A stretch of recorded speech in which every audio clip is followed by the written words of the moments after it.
Bring the Transportation Committee meeting of November the 15th, 2022. Roll call, please, Mr. Hunt. Mr. Randy West. Here. Ms. Brenda Robichaud. Mr. Harold Adams. Mr. Al Archer. Here. Ms. Robin Bell. Clyde DePlanis. Here. Cheryl Thomas. Item 2, B&L Transportation Monthly Report as outlined in the school bus service / maintenance agreement. Ms. Leslie from B&L Transportation will not be here tonight, so we shall move on to item 3, new business. Receive report of the transportation events from the previous month.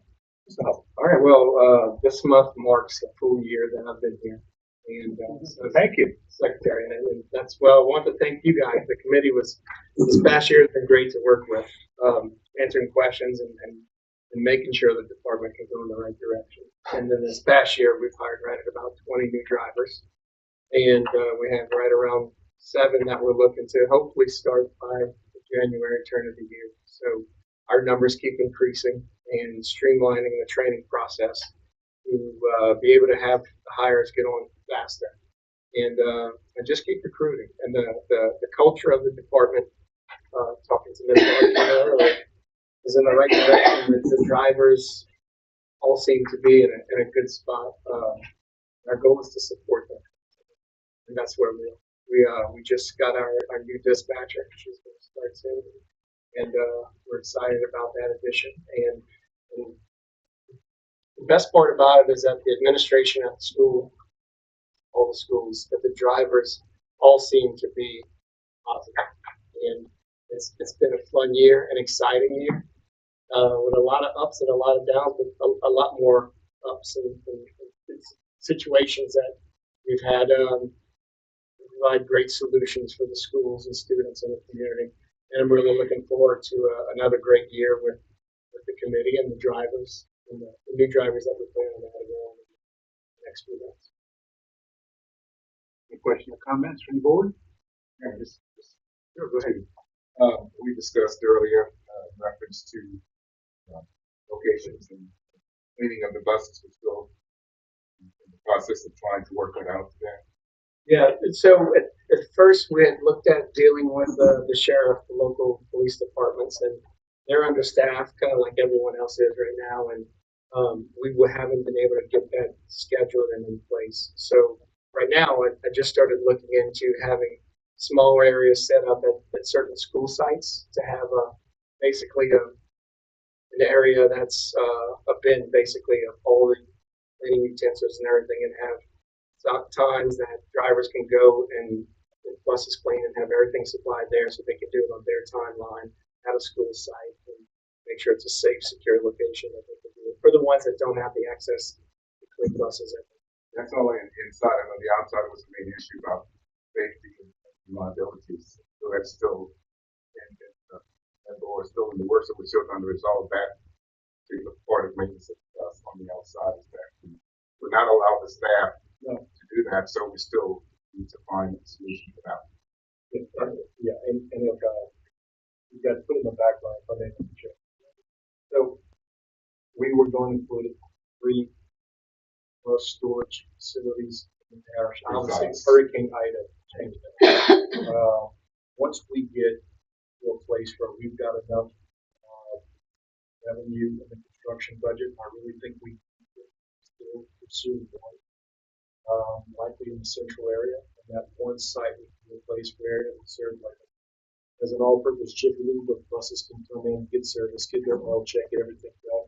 And you can also purchase for this site. Let's say this site's 1.5 million.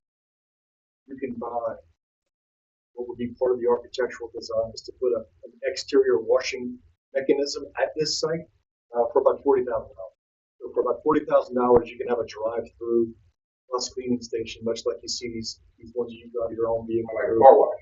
Just like a car wash. When I say like, it's a bus wash. Yeah, so it'll completely take all of the grime off the exterior of the buses. But the truth right now is that I would prefer to have some black stuff on top of the bus to be one of our drivers. That's what's going to do.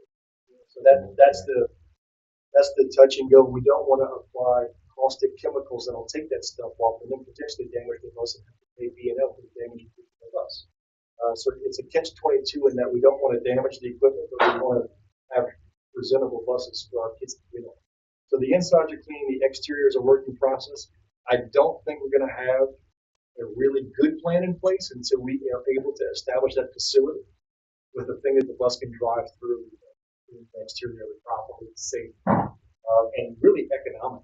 When you think about the cost of labor, and you compare that to the cost of the $40,000 equipment of cleaning the bus in just a couple of years, it will more than pay for itself compared to people. That's the long-term answer, Mr. Archer. I wish that the exteriors were cleaner than they are now, but the only thing cleaning them right now is to go dog when it rains. They watched last night. They did last night. So the technology and the cameras for the buses is still ongoing. I mean, we talked about moving technology, that's still ongoing, as well as we talked about cameras as well, the camera process. And the biggest part with technology is that there's a nice price tag that comes along with it. We're in the process of going through all the buses to make sure cameras are functional. If they aren't, what's the next step to make sure we get them functional? Before all buses are properly functional.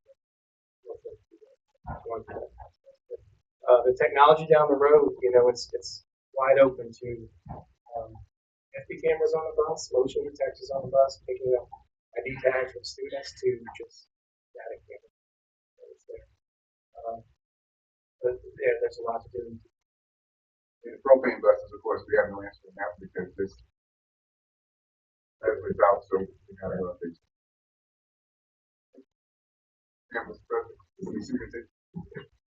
Any other board comments? Any public comments or participation? Yes, ma'am. Come up to the front, please. Announce your name and address, please.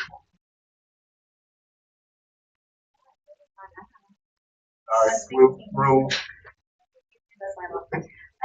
Mine's more kind of like a question because I've knocked on a lot of doors here lately. So, some people have voiced concerns about like the air conditioning on the bus or our driver situation.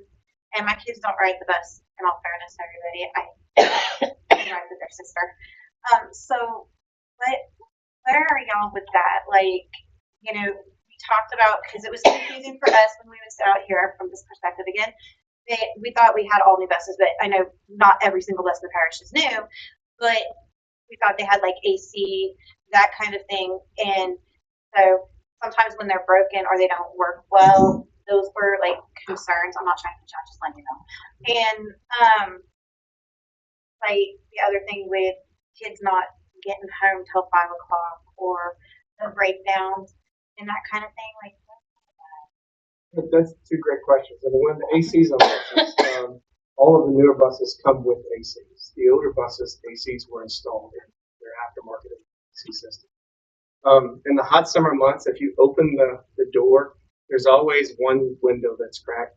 That's a complete vacuum that sucks every ounce of cold air out of the bus. So it's a constant battle for a bus to stay cool constantly, especially down in the south. It's funny you bring the second point up, though, of kids getting home at 5. Just today in Lockport, every single kid was dropped off at about 4:15 because we have every single route covered in Lockport now. And the drivers had all messaged me earlier, this is one of the best days of the year. So today was a great day of, fulfilling a full year. And the drivers were excited because every route's covered. And we have 2 more drivers we're looking to add that are training right now with those drivers in that area. And those 2 drivers will alleviate the number of students on buses. The time they're getting home will be a little bit better. And if any time that someone is out, it's automatically covered with the 2 extra drivers. So, we're in a great spot in the Lockport area. Same thing with Thibodeau, Bayou Blue, where our times are now averaging, I believe today the last kid to get home from a route was about 4:35, which is, a lot better than where we were at the beginning of the year. that's greatly appreciated. Any other questions, comments? The only comment I have with it today is that all the buses had air conditioning today. So, well, it's my last bus committee, transportation committee meeting. I'd like to thank everyone that's attended and helped out with it and everything. Mr. Hubbard, I think you've done a great job. You know, Mr. Morton, I think you made a great appointment here. Everything's going good, and thanks to the ladies and one gent back here, that handled everything too. So, with that being said,